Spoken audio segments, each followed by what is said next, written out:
शांती. आज 1/6/2021 मुरली आहे. आजच्या मुरलीचे सार आहे, गोड मुलांनो, हे संपूर्ण विश्व ईश्वरीय परिवार आहे.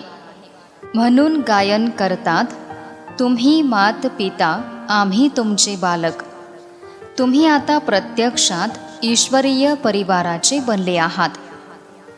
प्रश्न आहे, शिवबाबांकडून 21 जन्मांचा पूर्ण वारसा घेण्याची सहज विधी कोणती आहे?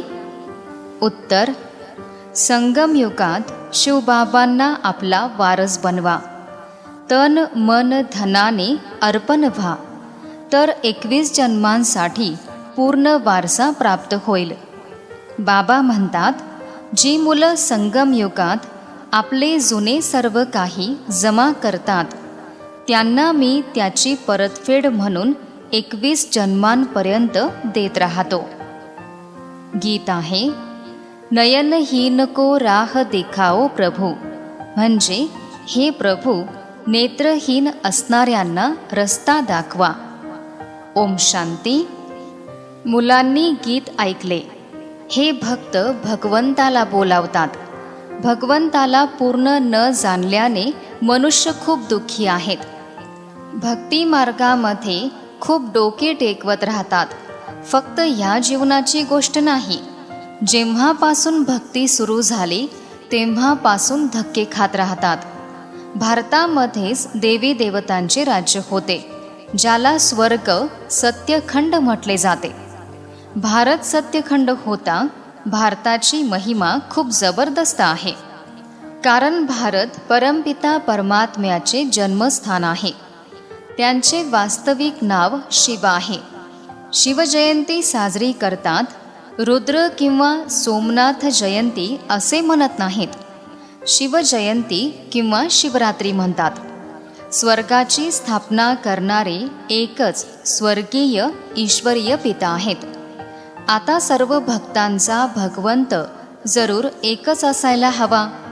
सर्व नेत्रहीन आहेत, म्हणजे ज्ञानाचा नेत्र, दिव्यदृष्टी नाही. भगवानुवाच, मी तुम्हाला राजयोग शिकवतो. श्रीमद भगवद्गीता मुख्य आहे. श्री म्हणजे श्रेष्ठ मत. आता तुम्हाला बुद्धिवान बनवले जाते.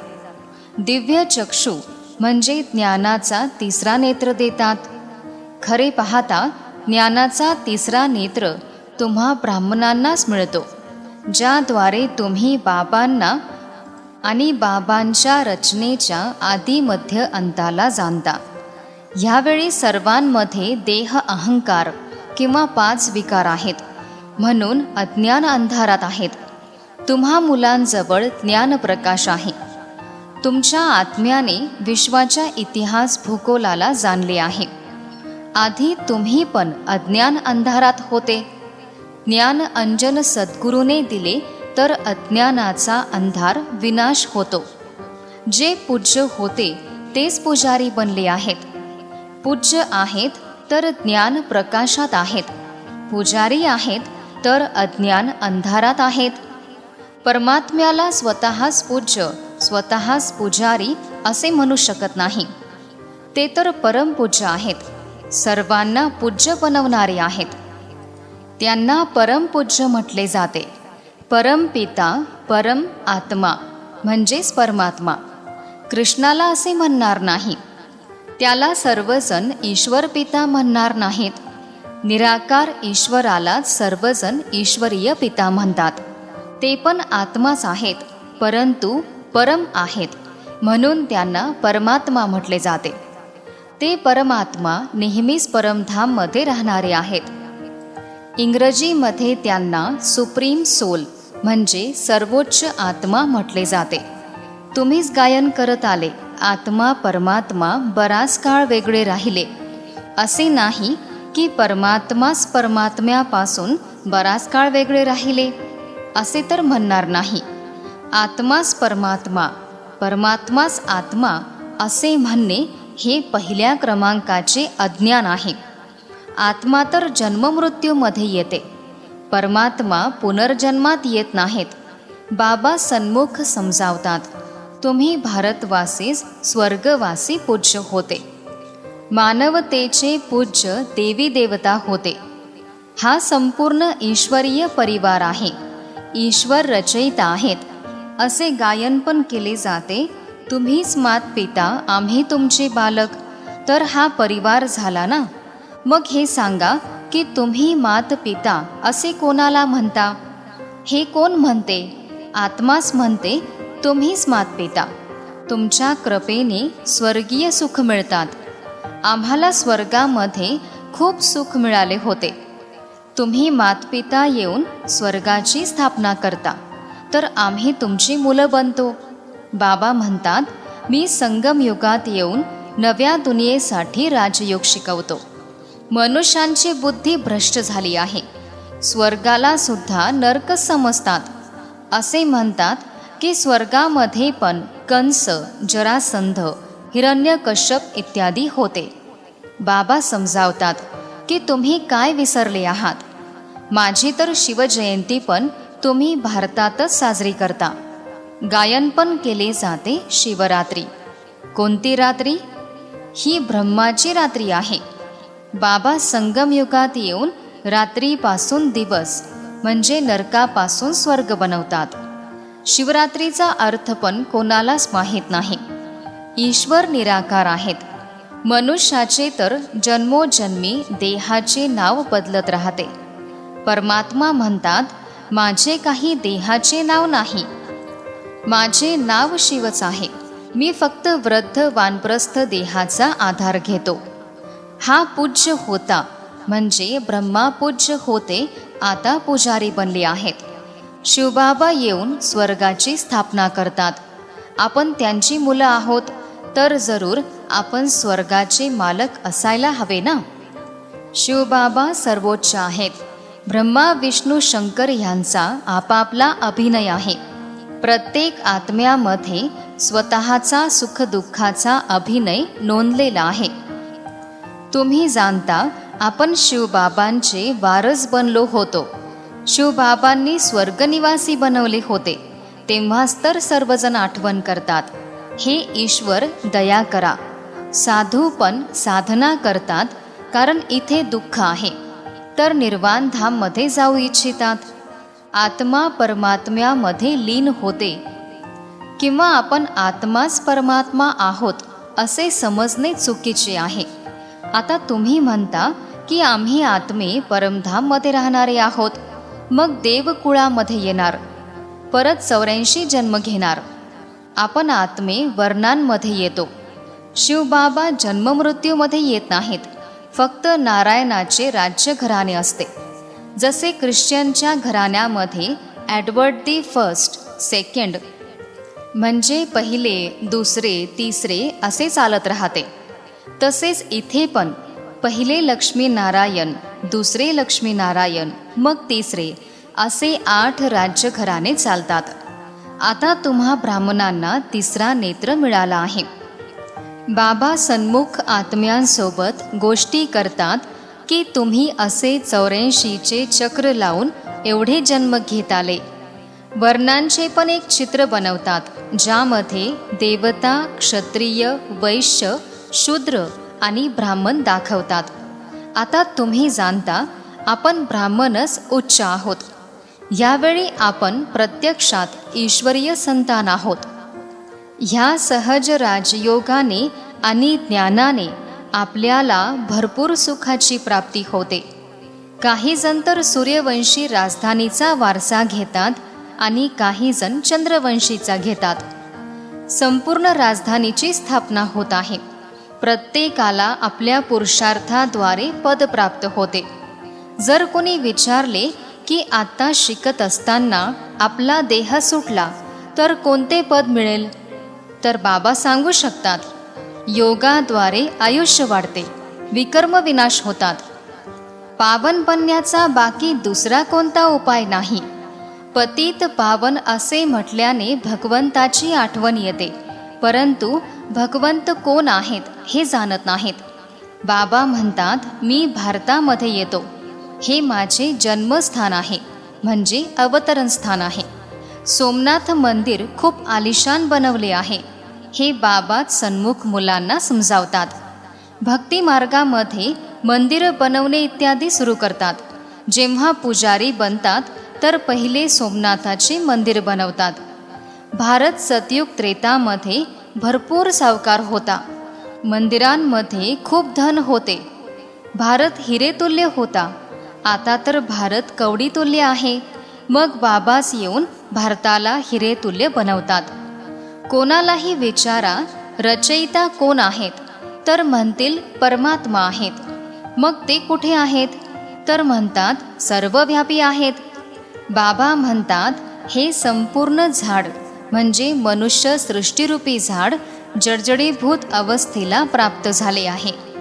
स्वतःला तपासले जाते की आपण लायक बनलो आहोत जे मम्मा बाबाची गद्दी चालवू शकणार.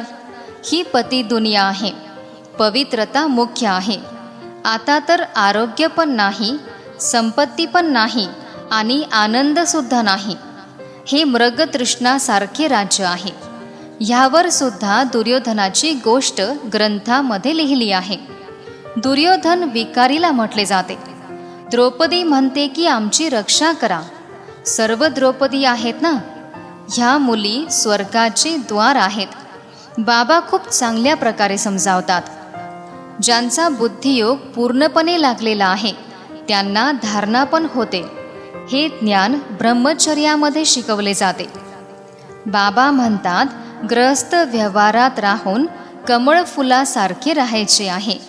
दोन्हीकडे संबंध निभवायचे आहेत. मृत्यू तर जरूर येणार आहे. मनुष्याला मरत असताना मंत्र देतात. बाबा म्हणतात तुम्हा सर्वांचा मृत्यू होणार आहे. मी काळांचाही काळ तुम्हा सर्वांना वापस घेऊन जाणार आहे. तर किती खुश व्हायला पाहिजे. मग जे चांगल्या प्रकारे शिकतील ते स्वर्गाचे मालक बनतील. आणि जे शिकणार नाहीत तर त्यांना प्रजापद प्राप्त होईल. इथे तुम्ही राज्यपद घेण्यासाठी आले आहात. हे शिक्षण आहे. यामध्ये अंधश्रद्धेची गोष्ट नाही. हे शिक्षण राज्यासाठी आहे. जसे शिक्षणाचे मुख्य उद्देश असते वकील बनावे, तर योग जरूर शिकवणाऱ्या शिक्षकासोबतच ठेवावा लागेल. इथे तुम्हाला ईश्वर शिकवतात तर त्यासाठी योग लावायचा आहे. बाबा म्हणतात मी परमधामातून म्हणजे खूप दूर देशातून येतो. परमधाम खूप उंच आहे. सूक्ष्मवतनपेक्षा पण उंच आहे. तेथून यायला मला 1 सेकंद लागतो. ह्यापेक्षा तीव्र वेग कोणाचा असू शकत नाही. सेकंदामध्ये जीवनमुक्ती देतो. जनक राजाचे उदाहरण आहे ना. आता तर जुनी दुनिया नरक आहे. नव्या दुनियेला स्वर्ग म्हटले जाते. बाबाच नरकाचा विनाश करवून स्वर्गाचे मालक बनवतात. बाकी सर्व आत्मे शांतीधाममध्ये जातात. आत्मा अविनाशी आहे. आत्म्याचा अभिनय पण अविनाशी आहे. आत्मा छोटी मोठी कसे काय होऊ शकते किंवा जळून कशी काय मरू शकते. ती तर ताऱ्यासारखी आहे. लहान मोठी होऊ शकत नाही. आता तुम्ही ईश्वर पित्याचे विद्यार्थी आहात. ईश्वर पिताच ज्ञानसंपन्न दयावान आहेत. तेच तुम्हाला शिकवतात. तुम्ही जाणता ह्या शिक्षणाद्वारे आपणच देवी देवता बनतो.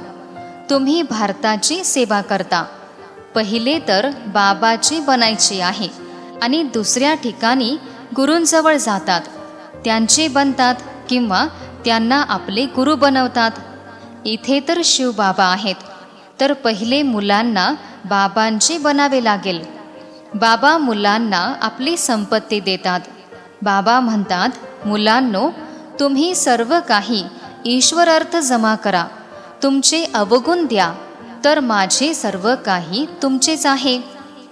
देहसहित जे काही आहे ते सर्व मला द्या. मी तुमची आत्मा आणि देह दोघांना पण पवित्र बनवेल आणि मग राज्यपद देईल. तुमच्याजवळ जे काही आहे ते तुम्ही अर्पण करा, तर जीवनमुक्ती प्राप्त होईल. बाबा हे सर्व तुमचे आहे. बाबा म्हणतात तुम्ही मला वारस बनवा. मी 21 जन्म तुम्हाला वारस बनवतो. फक्त माझ्या मतावर चाला.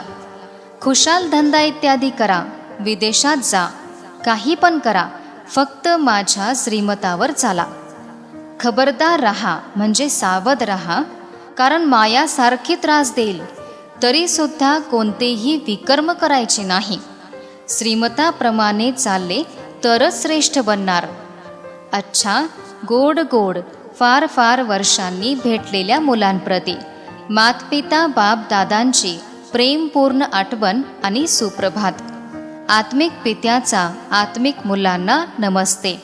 आत्मिक मुलांचाही आत्मिक पित्यांना नमस्ते. धारणेसाठी मुख्य सारांश आहे.